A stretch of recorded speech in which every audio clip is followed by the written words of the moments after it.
Hello family, Sir here, and I have a ton of housing updates I want to share with you today. And I'm really excited to talk to you today because I've been under the weather lately, but there's been tons of things going on that I've been itching and wanting to talk to you about. Now, I'm not 100%, but let's dive into it. Now, I'm going to give you the headlines right now. And then later in the video, we're going to dive into how these headlines impact you, the buyers and sellers, and if what the headlines are saying is actually what's occurring in the market. Let's look at the headlines. The first headline that captured my attention this week is home prices to decrease 10 to 15%. The next one is 16% of buyers canceled their contracts to buy a home in July of 2022. We can't forget, home sales fell 6% in July. This one captured my attention as well. Mortgage applications are at the lowest levels they've been in the last 22 years. And housing starts fell last month in July by 9.6%. Now, before we go in depth about each one of these headlines, I want to introduce myself to those of you who are new to the channel. I am Sir Ashley. I am a realtor and an investor here in the Carolinas. Now, I am in the Charlotte area, but I have team members throughout North and South Carolina. So if I can help you in any way, please do not hesitate to reach out. And if you find this video valuable in any sort of way, do me a huge favor, hit that like button and consider sharing it with friends and colleagues. Now let's jump into the headlines. Here we are on a computer, and this is the main headline that captured my attention this past week, where it says home prices could fall 10 to 15%. And if you're familiar with the channel, you know how I feel about this. People are calling for a crash in 2022, and I've been bullish, very much so, to the chagrin of a lot of haters out there, telling you what I see based on the data because myself and my team members are in this real estate industry every single day doing deals and helping people. So when I saw this headline, it piqued my interest and caused me to dive in. And as you read further down into the article, you will see what it says. It says that the likelihood of a severe downturn in the U.S. housing has increased. That's not really breaking news that a likelihood of a severe downturn has increased because inflation is running rampant. Mortgage rates have doubled this year. Nobody was expecting that. So yes, it has increased, but what are the chances? They're saying, however, our ratings case scenario provides a more moderate pullback that includes mid-single-digit declines in housing activity in 2023 and further pressure in 2024. So they're saying housing activity is going to decline by single digits in 2023, not 2022, and going into 2024. All right, I can see that. We're actually seeing a decline in housing activity right now. But as you go further into the article, they have a link to their own research. And their research says that while a severe U.S. housing downturn is possible, it's not yet probable. They buried that in a hyperlink. They did say the ratings could face pressure under a more pronounced downturn scenario that would likely include housing activity falling roughly 30% or more over a multi-year period. Over a multi-year period. 2023 and 2024. And during that multi-year period, you could see a 10 to 15% decline in home prices. So for those of you who saw the headline and were like, man, prices are going to fall 10 to 15%, if you dug into the article, you will see that they did their own ratings and they say it's possible but not probable to see a significant downturn in the housing market. They also said and clarified that if there is a housing downturn from 10 to 15%, it will be over a multi-year period. Look, don't be mad at me. Don't be mad at the messenger. I'm just going over what this article is saying. Now, those of you who put off buying a home in 2020, 2021, and 2022 because you're waiting on a housing crash, well, in the past 2 years, housing values have gone up on average nationally 44%. Not talking about specific locations. This is the national average. So, if housing prices come down 10 to 15% in the next 2 years, who do you think would have won in that scenario?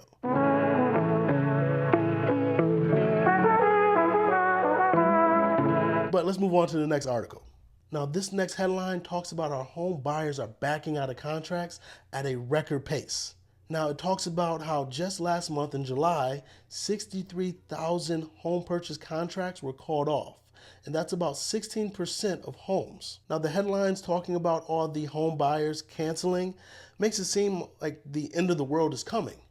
But they don't say, or they don't lead with, that it's only 3.5% more than home buyers backed out last July. Last July, home buyers backed out of 12.5% of their purchase contracts. So when you put it in perspective, it makes sense that 16% of home buyers would have backed out of their contract, because this year compared to last year, a lot of things have changed.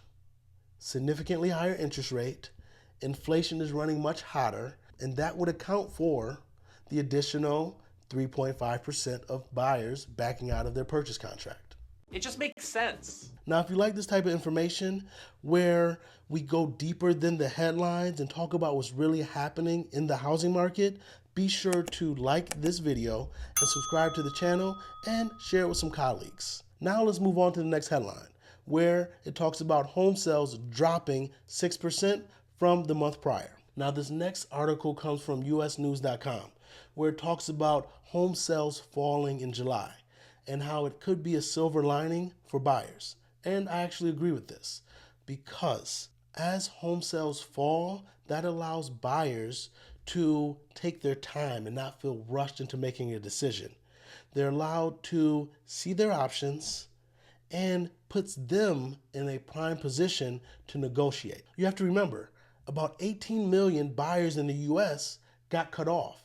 Once interest rates rose, that disqualified 18 million home buyers. So you home buyers that are on the market or in the market to still buy, you are the prize. Yes, it is still a seller's market, but there's not as many buyers out there. So you get to capitalize on that. Now, that takes us to the next headline about mortgage applications are at the lowest levels in 22 years.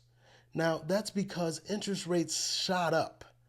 They doubled this past year, and that shocked the market and caused a lot of buyers, I told you, 18 million buyers, to be disqualified from buying a home. For you buyers out there, this is good news for you. That means you have less competition in the market. And to you sellers, this means you have to price your property correctly, and you're going to have to do things that the sellers for the past 2 years did not have to do. That means if your home is not in a highly desirable neighborhood, you know, those neighborhoods with A+ schools, with shopping and everything like that, that means you're probably going to have to make sure your home is presentable. A lot of home sellers in the past 2 years put out houses that were absolute, I won't say junk, but they did not have to present in their best light, yet they still got multiple offers. Those days are no longer here. Now, it's still a seller's market, don't get me wrong, but you just can't put anything out on the market and expect to get at or above asking price. Right now, sellers, you should expect to pay. If you do not have that A-class property that I mentioned earlier, you should expect to pay some seller concessions. You may have to provide a warranty to the sellers. You're not just going to be able to write a ticket and get whatever you want. Now, this next headline talks about how home builders are stopping production right now. Let's jump into it. Home builders are done until mortgage rates fall. Now, I believe you have to look at the past to better understand the present and the future. Now, one doesn't have to look that far in the past to see what home builders are going to do. Back in 2018, interest rates were at 5%, right around 5%. A little higher, a little lower, depending on your credit score.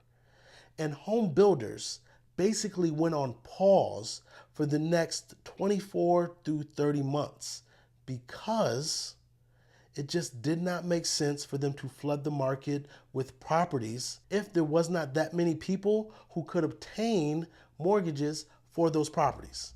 So I see that happening again. A lot of people are saying house prices are going to crash because builders have all this inventory. That is partially true. Builders who have already started projects, yes, they're going to go through what they've already started building, and then they're going to put the brakes on things. They're just like any other store. If you have inventory and you need to get rid of it, you're going to discount it to make it appealing and attractive to buyers. And that's what we see home builders doing right now. But that does not mean that they have to keep building at the same pace. And if you look at this article, you will see that home builders reduced the pace of starts by 9.6% just last month.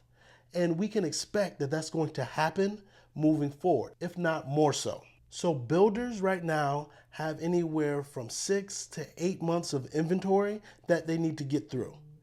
But once they get through this inventory, because if they started building, they're gonna have to complete it, right? Once they get past that, they are going to slow down. We've already seen that starts are slowing. There's not going to be a flood of inventory to hit the market. So new construction builds are decreasing, they're pulling back. We already see that mortgage demand is decreasing and pulling back as well. That means that we're going to have more of a balanced market. And what happens in balanced markets? Home prices stay the same, they stay flat. There's not going to be a huge drop in prices, not going to be a huge increase in prices. Now, even with all the negative headlines you've been seeing this week about U.S. home prices could fall 10 to 15%, the lowest mortgage application rate in 22 years, home sales falling again in July, us being in a housing recession, with all of that information, home prices are still up 10.8% year on year.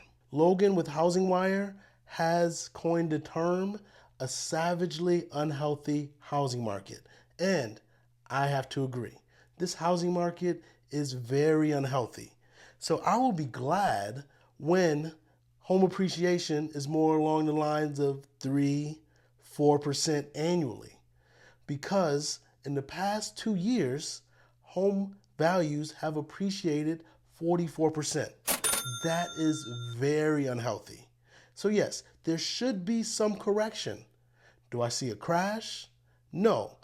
In the article we saw earlier where they said 10 to 15% price reduction, I don't consider a 10 to 15% price reduction a crash, but they even said that that 10 to 15% would happen over a couple of years. It's not like it's going to happen all of a sudden. So even with home sales being down, home prices are up 10.8%. And the data is getting worse. Now, before we dive into that, I want to backtrack just a little bit where it talked about home prices are actually down in July. And a lot of people, a lot of YouTubers have made a big fuss about that, claiming that that's the first sign of a housing crash and everything like that. But if they just looked at the data, which in this article he actually goes over, it's not uncommon for home prices to start declining in the latter half of each year because the prime buying time is the spring and summer. So as summer ends and goes into the fall, you typically do have a decline in pricing, and that's why I was telling people, when should you buy? August and September. Because one, there's less competition historically, and home prices tend to drop. And we see that here in this graph that we are on a typical market cycle. That doesn't mean that we are in a housing crash. Now, that means we will keep an eye out on this data month over month, but 1 to 2 months does not make a trend in my eyes. You need a sustained effort over an extended period of time for it to be a trend. So there you have it. We've just gone over all the headlines we've seen in the housing news, and we dove into what those headlines mean, and what actually is happening behind the surface. If you appreciate this type of breakdown, go ahead and hit that like button and share this video and consider subscribing to the channel. I'm Sir Ashley. Go ahead and check out one of my other videos, and I'll talk to you later.